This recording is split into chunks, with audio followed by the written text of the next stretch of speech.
There's another type of slavery that we can't even escape. Social pressure, society.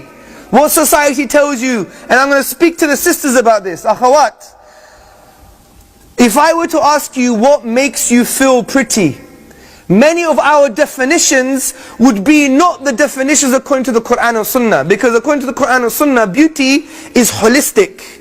We don't say, does he have a nice arm? Does he have a nice ear? Does he have a nice eyes? We don't reduce people to single parts. We see them holistically. That's why our deen is a deen of oneness. That's why we see the inner aspects of beauty and the outer aspects of beauty, and it's all together.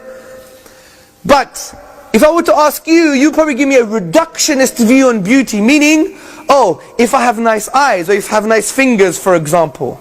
This attitude itself has not come from your fitrah, and it hasn't come from the deen. It's come from advertisements like L'Oreal because I'm worth it. Yeah? Isn't it? We see this all the time, and it permeates our society, and it develops something called the social norm. The social norm. Let me give an example. I used to be an international project manager. I used to work for the government many years ago. And I was a bit of a loudmouth, okay? This is why I talk now, yeah?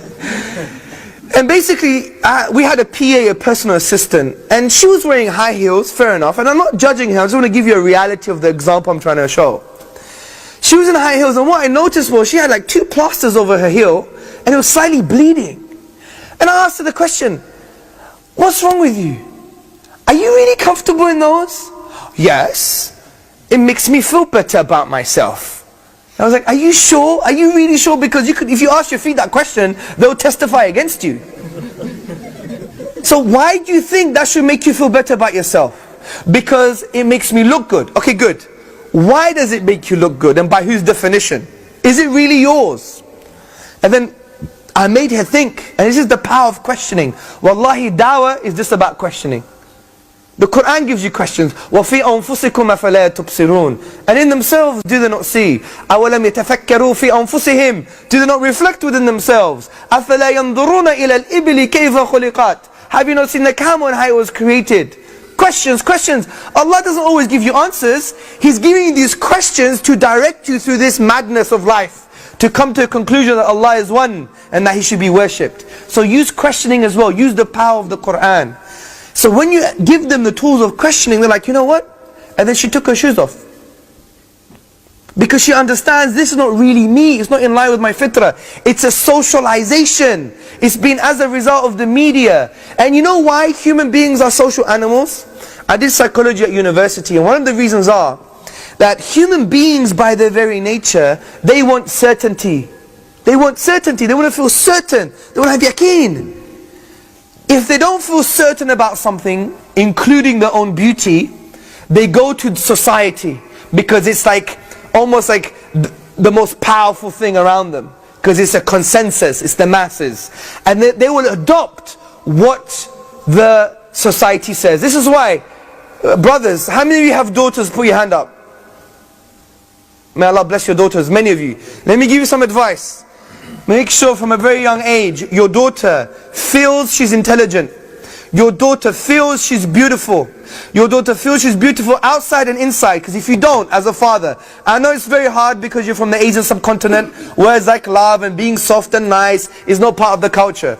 Get over it. This is your jihad al-nafs. Because the sunnah is like this. The Prophet ﷺ used to kiss his grandchildren. He used to have mercy on them. He used to say, Ya Allah, I love so-and-so, so love so-and-so. So at the end of the day, we have to break through this. It's not just good wearing beards, having long robes, and looking the part. But if our hearts are messed up, what is the point? Because even goats have beards. It's dead protein, isn't it?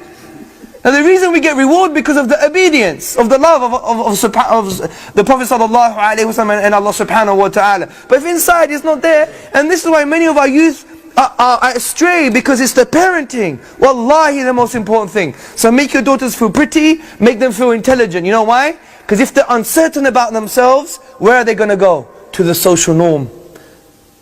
It's a psychological process. It's very simple. And there's 2 processes for this. It's called informational social influence and normative social influence. And you don't have to know the technicalities in the academia. The point is, it's almost an established fact, society counts. This is why in the sunnah, the Prophet ﷺ would go to the influentials for the da'wah. Because the tribesmen would influence their people.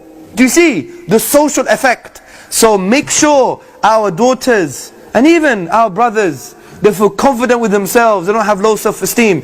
I travel the whole world, brothers and sisters, and what I see from our youth, low self-esteem, no confidence, no ability to talk, no ability to say something good about the deen, have an inferiority complex. And it's not their fault, it's not the deen's fault, it's the parents. Wallahi, it's the parents. And we need to fix up. All of you are future parents, so we need to instill this confidence from the deen inside them. So they could be people who go out there and they are people of Tawheed. Because Tawheed, what does it do? It should make you think you could take over the world, that you could move mountains by the will of Allah Azza wa Jal. Why? Because this is real Tawheed. You know, we always think, uluhiyya, rububiyyah, asma wa sifat, all the categories of Tawheed. Yes, this is academia. This is academia. But what does it really mean? What do we say about Allah sometimes? La hawla wa la quwwata illa billah.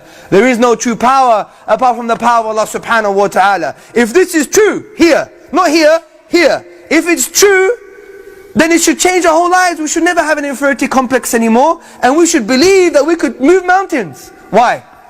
Because behind everything is the will and power of Allah subhanahu wa ta'ala. When things happen, it's because of His will and because of His qudra, because of His power. Not because of Joe Blogs, the Zionists, media, Sky News, this, that, the other, the government, oh, I'm a victim. When did the Prophet ﷺ act like a victim? Never. Because they knew this basic principle of Tawheed. Nothing happens except via the will of Allah subhanahu wa ta'ala. Khalas. This is why the Sahaba, they had nothing. They didn't have the iPads, the iPhones. They didn't have computer systems, no technology, effective weaponry. They just had the Quran and Sunnah. They had Tawheed in their hearts. And there were a bunch of villages equivalent in a contemporary sense. And they arose and they took over the world and spread the peace and justice of Islam. What do you think that was? Because they had great weaponry, they had interballistic missiles, they had nuclear weaponry, they had diplomacy. You think they had that stuff? They used to eat lizards. What are you talking about? It's because they knew Allah now. They knew Allah, and when they saw creation, they never said creation has intrinsic power, meaning that this piece of creation, whether it's human being or an obstacle, that has the power to change my destiny. Then you know, it's Allah Azza wa Jal. And since they didn't know the will of Allah, only Allah knows the will of Allah, then that gave them an infinite possibility. This is the empowerment of Tawheed.